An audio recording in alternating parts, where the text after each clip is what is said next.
All right, I have a bit of an assignment for us this morning, Steve, T-Rex. First of all, it's not in a hurry Sunday, so let's take our time. 1, 2, 3, 4, 5.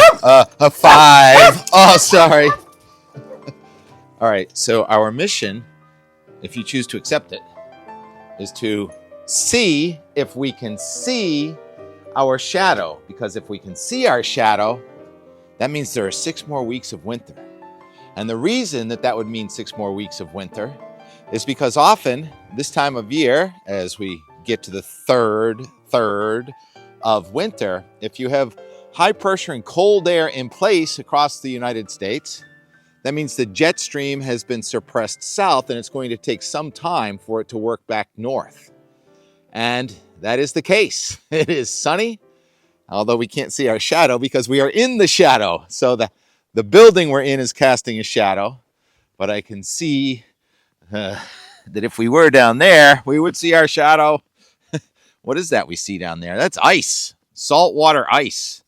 And the breeze stayed up at our house last night, so that means that we were still not decoupled. That is, we were still in cold air advection coming down from the north on the east side of a high pressure system. And so much so that it was cold enough for sea smoke this morning and snowflakes out there to the north. Peter Lavasco in Gloucester says it was snowing, ocean effect snow coming in from the east. And I act like that's a big deal. Well, it is kind of a big deal. It often doesn't happen like this, but that's day 33 in a row with New England snow. Thank you, Peter Lavasco, for freezing your fingers this morning. I too froze my fingers this morning coming out and looking at the ice I was admiring this morning, and a tugboat came through and it made small potatoes out of that ice. Butter. It was like butter. But this is the most expansive ice I've seen so far this season. Why don't we triple zoom here? And there it is, West Augusta Breakwater. And then the emissions coming out of the stacks over there are drifting toward the south. So technically, we're still on the east side of this high, which technically still is cold air advection. Okay, back to proper zoom. But where it did decouple, that is where the wind let up and you had the cold air settle into the lower elevations. This morning, I think it's as cold as any morning all season. There's the temperature map, 24 below zero in Berlin, New Hampshire. Plus 27 degrees on Nantucket with the air coming in from the north still. Let's see, that is a 53 degree temperature gradient in New England this morning. And it's the boundary between the cold and the warm, although in this case it's more of radiational cooling. But the boundary between cold and warm, which pushed south, is coming back north, as it has every 36 hours, this oscillating front. But a gorgeous morning. I got this image from Wildcat, top of Wildcat, looking over at Mount Washington, where the warmest air in New England this morning, or at least in northern New England, was on Mount Washington up around 4,000 feet. So while it was 24 degrees below zero in Berlin, it was 10 degrees above zero, 4,000 feet over the airport there in Berlin. So that's a high barometer cold. It's an inversion. How strong is the high? There it is. What's that? 1038 millibar. High pressure system. Cold air is dense, heavy, settles into the valleys. And on the backside of that high, that's where you got more trouble, or I don't know if you want to call it trouble, but more precipitation coming our way. And there's going to be a burst of snow coming at us. You can see it on the radar this morning over the Great Lakes states. And that is the warm front trying to come back. So let's go right to the high resolution 3-kilometer NAM. It did an okay job. Kind of overdid the snow in Cape Cod. But here it comes. Now the clock in the upper right, somebody was asking, what's that Z? Z is Zulu time, and we are 5 hours ahead of Greenwich Mean with Zulu. So at 20Z, a lot of math involved. Anyway, 22Z is 4 o'clock, 5 o'clock rather, and that's when the snow arrives in western New England. And then 7 o'clock is 0Z, a wall of blue coming across New England and even right down to the south coast, pretty much a quick burst of snow. And then you get to 5, 6Z. Now that's midnight, and here comes the backside. So that's 6 hours of snow tonight. at an average of 1/4 to 1/2 inch an hour. So we'll call that about 2.5 inches of snow in the higher elevations where it's colder and it's more fluffy snow. At the lower elevations, Cape Cod, maybe a coating, and also some ocean effect stuff coming in off from the east. And that's gone. And then tomorrow we're in neutral air in northern New England, but there's a front right over us in southern New England, probably getting the lower 40s tomorrow. You see those red lines, the 546 line. And then here comes another wave on the front as it's going to push another wave on a warm front in northern New England. And look at this. It's a wintry mix coming in about the same time tomorrow in the evening and at sunset. And that's the red and green is freezing rain, and that spine of the Green Mountains is blue. It's snow at the higher elevations.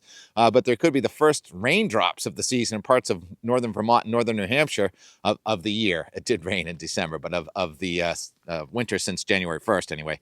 And that's gone now. Tomorrow, so another coating of snow, and then comes cold air advection. Now this goes out to Tuesday at 1 p.m. Now if we stop it at Tuesday at 1 p.m., it doesn't show any precipitation, but it shows a lot of information, though. The black lines are isobars, and that's cold air advection, wind from the north-northwest. And then the blue lines are the thickness lines, and you see that the 540 line is going south of New England. That's the polar front, we call it. And then as the numbers go down to 534, 528, 526, 522, I messed up that. We get down to the 510 in northern New England. That's the Arctic front. So there's a really tight packing of that thermal gradient there with the polar front in the south coast of New England and the Arctic front in northern New England, even though it doesn't show any precipitation. And that's really close together. That doesn't often happen like that we have that kind of a gradient. So very cold in northern New England by Tuesday afternoon and just cooling in southern New England. All right, so that is just, what's that? 2 systems in the next 48 hours. Remember yesterday's system and the day before that. So they're coming every 36 hours. Something is happening. This one did overachieve during the day yesterday here in Weymouth. It kept snowing until 1 o'clock. I'll talk more about that and more. And so rapid fire changes are going to continue. Let's go to the Euro and pivotal weather now and get this puzzle, potential puzzle, see if we can make any sense out of it. All right, so there's the high pressure system going off New England today, and then the low pressure system. It's not that strong coming right across New England tonight, and then that's going to leave a warmer air mass with high pressure to our south instead low to our north tomorrow afternoon, tomorrow night. Another round of mixed precipitation comes through, and then we are all in cold air advection on Tuesday. It gets colder, and if there's going to be a day without any precipitation, it looks like Wednesday.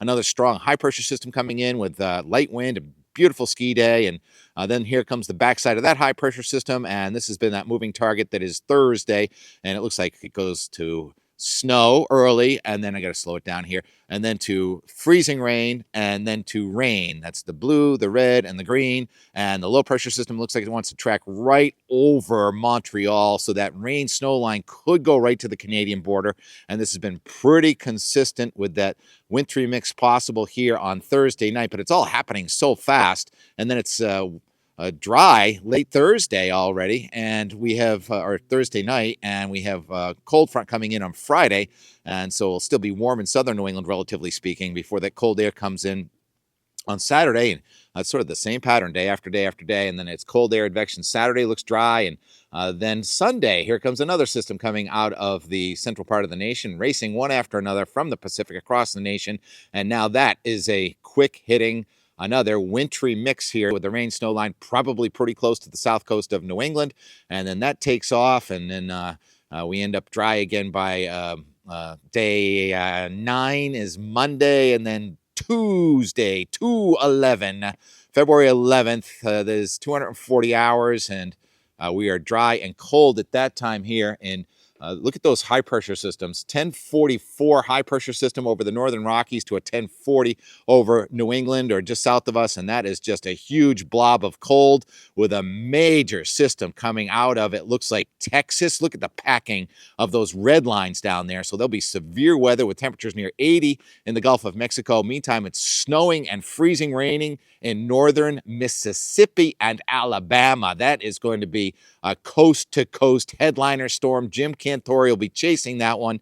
I wonder if he'll be able to chase that one to New England here by about not Groundhog Day, that's today, Valentine's Day. So real big doings here, coast to coast with winter not letting up at all. So in New England, we have a groundhog named Miss G, in Lexington, Massachusetts at the Drumlin Farm. I don't know what Miss G said, but no doubt it was sunny. So 6 more weeks of winter almost guaranteed by not only the groundhog and the cat and the dog, but the weather map and the weather pattern going forward.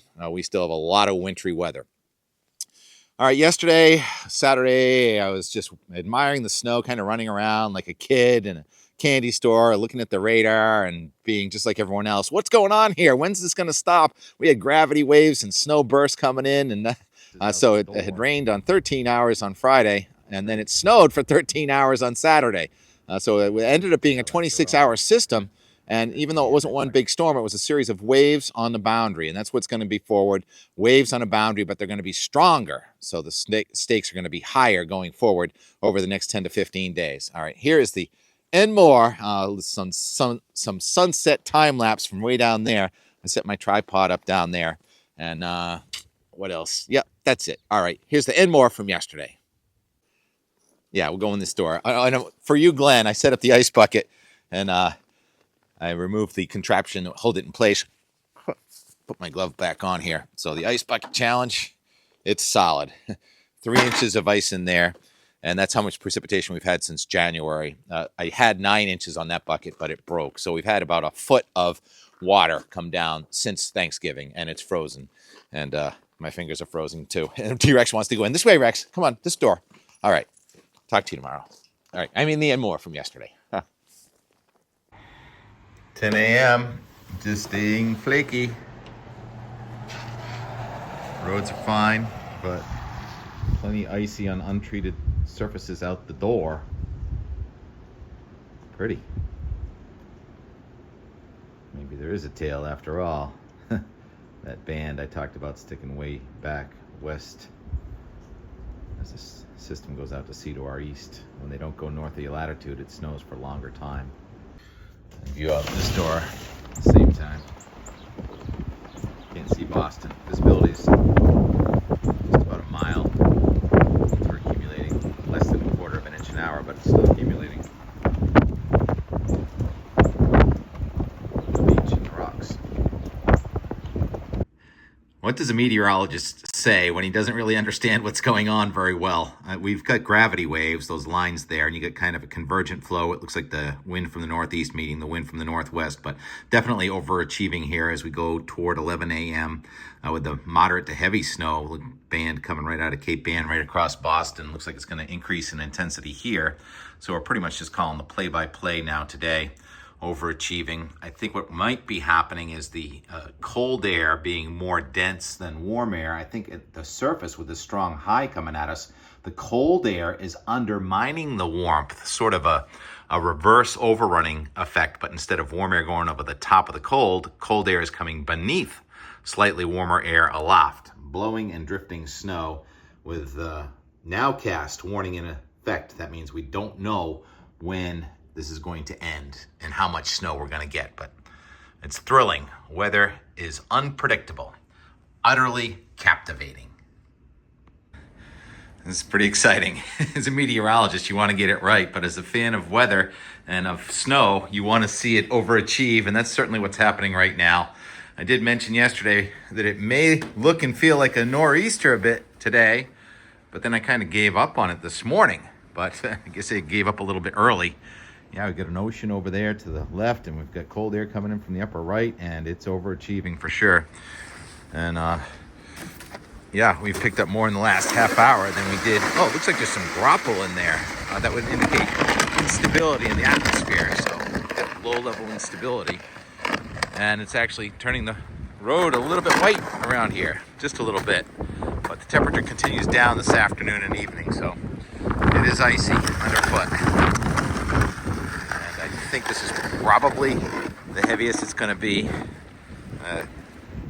Howe's Neck is right over there. We can't see Howe's Neck, so less than a 3/4 mile visibility. Call it moderate snow. Weather is fun and can be unpredictable.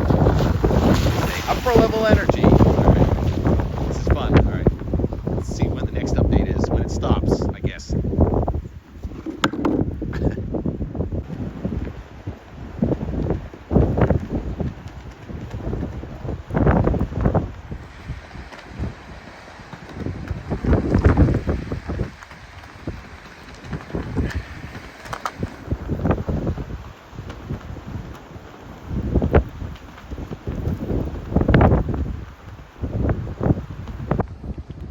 p.m. Looks like we're finally getting to the back edge of the snow. What a fun day. Just setting up the tripod to make a little time lapse here, and I almost fell right on my keister on the ice on the deck.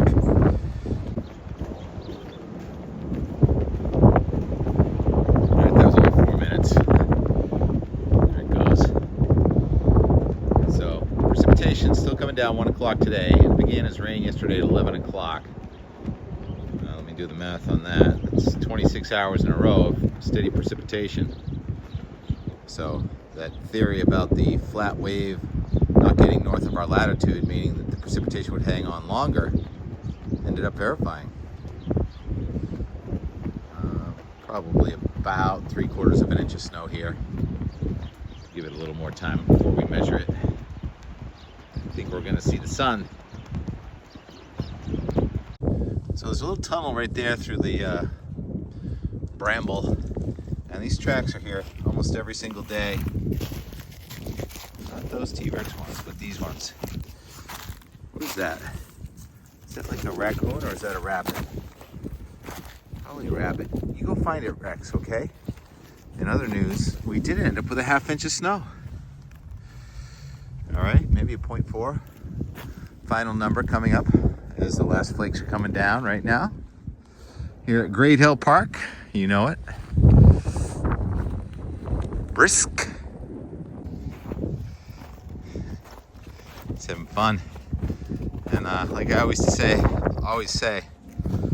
snowfall measurement is a subjective science. Clearly about 1 inch right here. So maybe it's 0.6. Gonna average them all out. Almost enough for sledding. I think it's just about done, but it's been coming down now since before dawn, and it's now well afternoon, so the crews have actually had to make several laps today.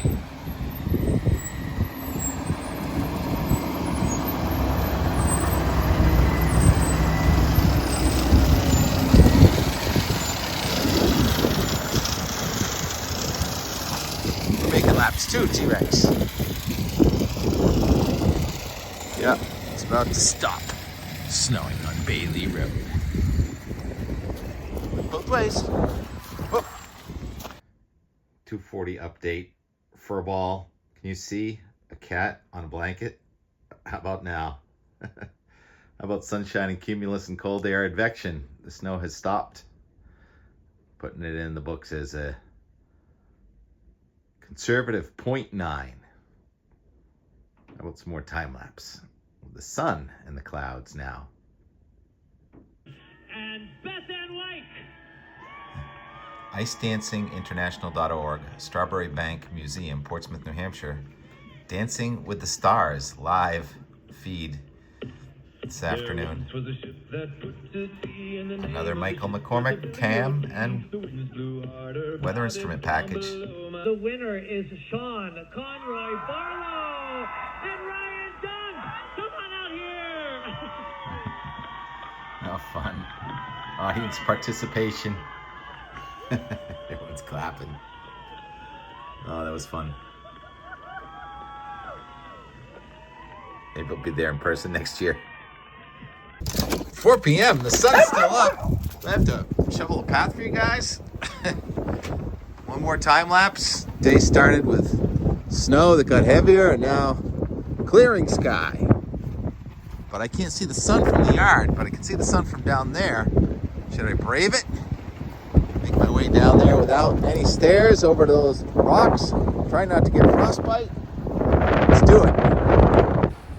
Happy birthday, Kelly. It's just about as cold down here on the South Shore as it is in Stowe, Vermont. Good day for an indoor party at the Den. Sorry we're missing it. We'll see you, though, very soon. All right. There's the birch tree flagpole and flag. And that's where the Roger and Don Kent cement bunker for their boats 50 years ago used to be. All right, 70 years ago. The cement is gone. And even though it was a great support for the banking, hopefully the new support's going to be equally as supportive. Now let's just do a little time lapse of the clouds moving in from the north. The sun kind of going down along the ridge, headed for the Four River Bridge. And just next to the moon, to Venus above Saturn. Perfect night for that.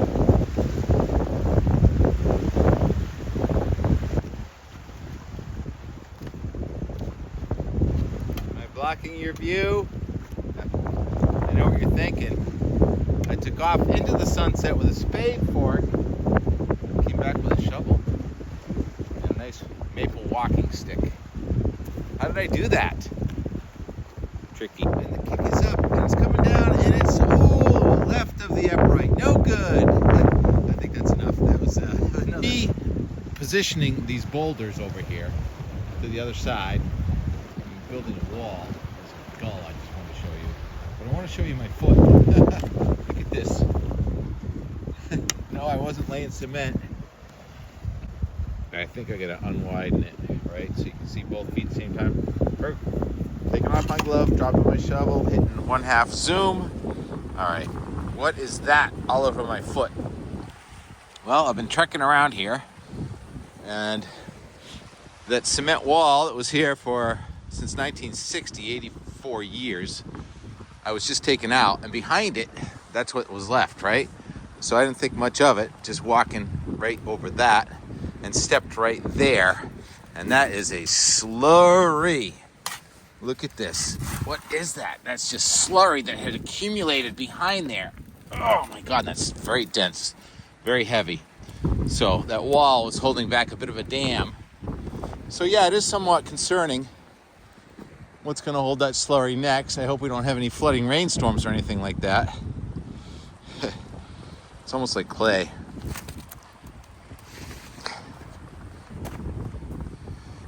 Anyhow, that's what's on my feet. And there's the sunset. Here's how I dressed. Like an Eskimo.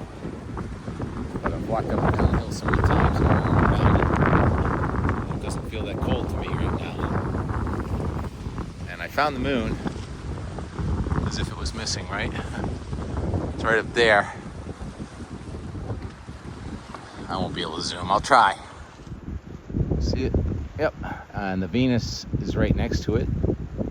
And Saturn's below it. And maybe we'll get the video of that.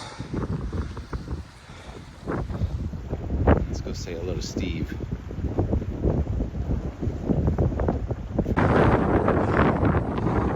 You see him?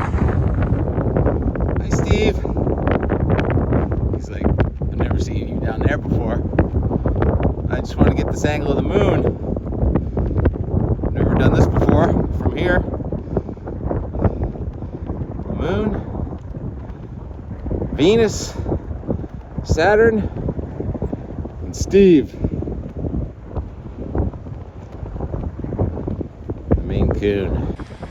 Hey Doug, remember any of these parts here? I don't know, it looks like kind of a radiator. And then kind of a cover for something that was a 6 or a 9.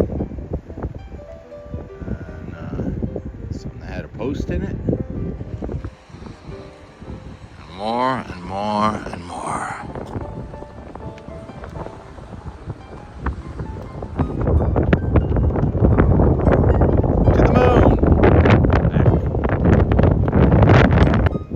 And just a few minutes later, there is the spectacle. The moon and Venus.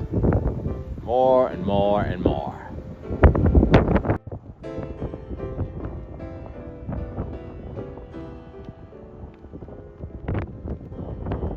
More and more. Never got this angle before.